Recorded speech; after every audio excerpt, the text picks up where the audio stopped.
Going through all my papers, I came across the letter my father wrote to me, exhorting me not to be ordained. I was confirmed very late for a number of reasons when I was 19. I was already in my first year at university, but I was confirmed through my home parish in Ashford, Middlesex, near Heathrow Airport. And my confirmation preparation included classes, and a member of the class was from the local Feltham Young Offenders institution. When we were getting near the confirmation, he said to me that anything he was given, he traded in for cigarettes. And so I gave him a very small olive wood cross from the Holy Land at the confirmation and said, this is of absolutely no value, but of course it is a symbol of hope. I hope you will keep it. And a few weeks later, his chaplain wrote to me and said, Craig can neither read nor write. He wants you to know he holds your cross and he thinks you would make a good priest. And by chance, the next day, I bumped into a bishop at Oxford and I said, oh, I had a very strange conversation. He said, come to me and talk about it. And the talking and the thinking that something lay beyond confirmation led me upon a path of discernment of what God might be calling me to be. I wasn't particularly aware of the structures of the faith, although I had a sort of lifelong trust in God. My mother prayed with us every night. Occasionally we would attend a service at church. But it was the journey to confirmation that actually opened up possibilities and just an understanding of what ministry looks like in the church. Going through all my papers, I came across the letter my father wrote to me, exhorting me not to be ordained. And I loved my father, and he had seen his role as being a provider for the family. He couldn't begin to understand how a son that was ordained might be able to provide and support for the family. It was a challenge to him. But the bishop in the diocese I was an ordinand in wanted me to go to the parish in which my father was an employer and my identical twin brother worked. And I sent a message back through the DDO. I'm happy to go to any parish in the diocese other than where my father is an employer, because this would rub his nose in something he's not entirely accepting of. And the DDO in those days, this was 1982, said the bishop will not be interested in your opinions until you do what he's asked you to do, and that is to go and meet the rector of this parish. I went, and within a few minutes of meeting the rector, I thought, yes, I will say yes. And I went there, and it allowed my father to be reconciled to my calling, because the men in the factory who were making precast concrete taught him all sorts of things, that a curate, a priest, was not just a ceremonial role. I do feel I've been very blessed in the places where I have been operating, exercising ministry, right back to my first curacy, and then a great contrast in a second curacy going down to Portsmouth, where the city was recovering from the large-scale closure of the docks, where there'd been the Falklands War a few years before, impacting upon the naval presence in Portsmouth, where the parish was a very joyful, vibrant, inner urban community of faith. And then I came to St. Paul's Cathedral as the first chaplain, working with a team of 3 who organised the daily worship and liturgy. St. Paul's was a sort of global icon. And after 4 years there, I was asked to go and serve in a parish as rector, a mile away in Stepney, but a world apart.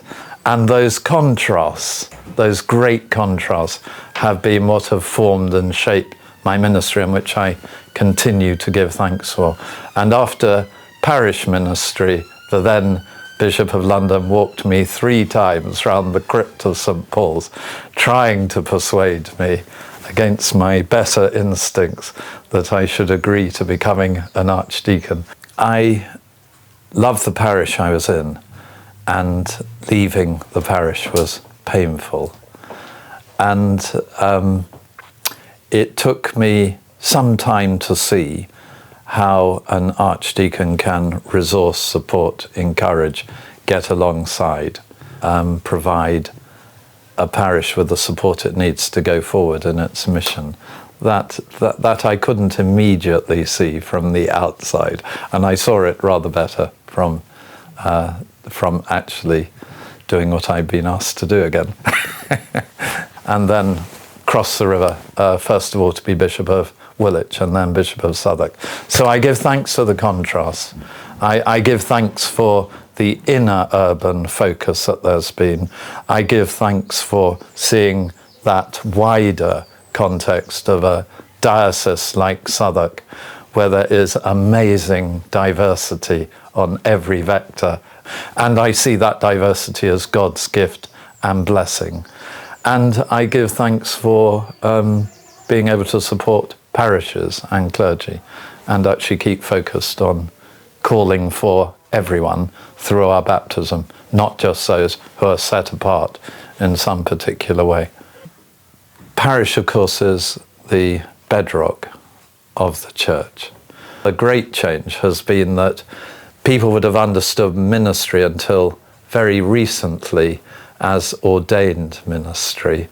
And of course, there's always been lay leadership in the church, the parish officers, the church wardens, others taking responsibility, have always been the backbone of any parish. But ministry was seen to be put into the preserve of those who were ordained to it. And there's a much broader understanding now of ministry as something that springs from our baptism. There is the particular calling and the particular commissioning and the particular ordaining to the historic sacred ministry of bishops, priests and deacons. But in actual fact, if the church is going to have a future, we have to recognise that ministry is exercised by a much broader constituency now. That is definitely a change for the better. Only last night I was chairing our lay council, and the progress we've made in the diocese over these last 15 years over ministry as something which all people are called to, all people can exercise. It needs recognition, it needs authorization, it needs training, it needs being kept in focus. But actually it is something that is God's gift to the baptized community and springs from our discipleship. The church is a global community. Southwark is a global diocese. We only have to keep our eyes open to see the beautiful diversity which God has given us. But we always have to make that intentional extra step to cherish, celebrate, and affirm those who are different to us, whatever that difference is. And so encouraging a culture where people can speak well of each other, can be clear about their own identity, clear about their own theological convictions, clear about their own priority, but generous in the way they treat people whose priorities are different to theirs, is something which begins to make church in a Christ-like way. The story of the church, right back to Pentecost and the birth of the church, is about transition, transmission, and handing on. We all should be able to do that well. Having said that, there is a personal cost, the living with change, the sense of loss and bereavement when there is a parting of the ways, and of course the uncertainty of a time of transition. I'm very glad that the structures are in place in the diocese. I have nominated the Bishop of Croydon, Bishop Rosemary Mallet, to be acting bishop. My nomination has been accepted, and so there will be continuity, and in due course the Church will discern who it is that should be invited to become Bishop of Southwark. So that is in place. But all I would say is that don't just look at the bishop.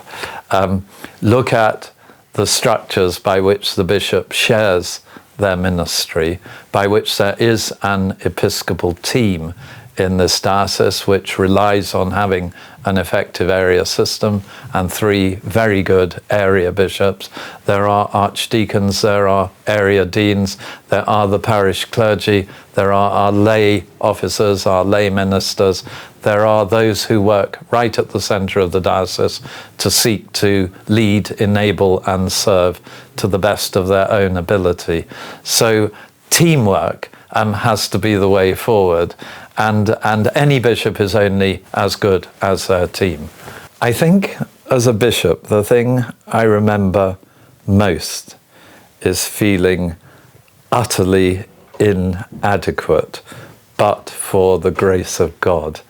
And so I think the experience of Episcopal ministry initially increased my awareness that I needed to put my trust in God, and I needed to exercise this ministry by God's grace, and certainly not out of my own ego. Well, I give thanks that I have run the course and that I'm coming to a natural conclusion as I reach my 70 years and 10. I do feel that in handing on the baton in due course, or handing on the pastoral staff is probably a better image, in due course is the right thing to do.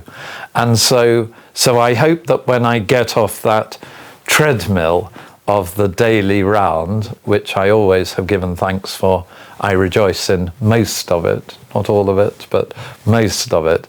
I hope that there will be life-enhancing ways of moving beyond that and still being of assistance, still being able to encourage others, still being able to speak and to minister. I will be assisting for 2 to 3 years, but not running a parish in central London, with which I have a long association and close links. When I cross the river Thames from the Diocese of London, and I hope, God willing, I will be able to take up this opportunity there. I will be spending more time in the country. Each month I hope to spend either side of one weekend in Cornwall, on the wonderful, beautiful north coast with which I have a very long association. And my family are actually quite near London. My identical twin brother and my younger sister, my nieces and nephews, are within easy reach of London. So when I'm in London, there will be more time with the family. More time for music, more time for silence, more time for poetry, and more time for reflection. Thank you. I mean, are there any parting words you would have for our diocese, the people of our congregations and communities? Well, be of good courage and give thanks for the many blessings that there are in this wonderful diocese. Don't duck the difficult issues, but face them as challenges and opportunities, and try and work as well as you can with others in joyful partnerships in the gospel.